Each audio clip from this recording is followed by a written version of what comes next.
या ठिकाणी प्रश्न बघा, मोहनने कंपनीमध्ये 3.15 तास काम केले तर त्याने एकूण किती मिनिटे काम केले. या ठिकाणी आपल्याला काय विचारले, मिनिटे विचारले, किती मिनिटे काम केले.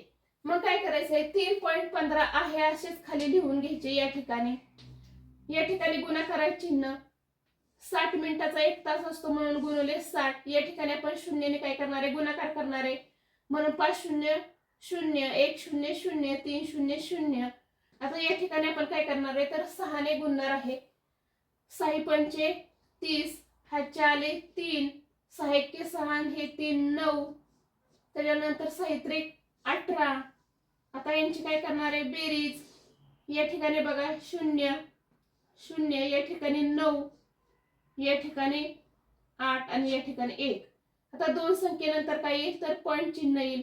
म्हणजे मोहनने किती मिनिटे कंपनीमध्ये काम केले, तर 189 मिनिटे काय केलेले, तर कंपनीमध्ये काम केलेलं आहे. अशा पद्धतीने काय होईल, तर हा प्रश्न आपण सोडवू शकतो.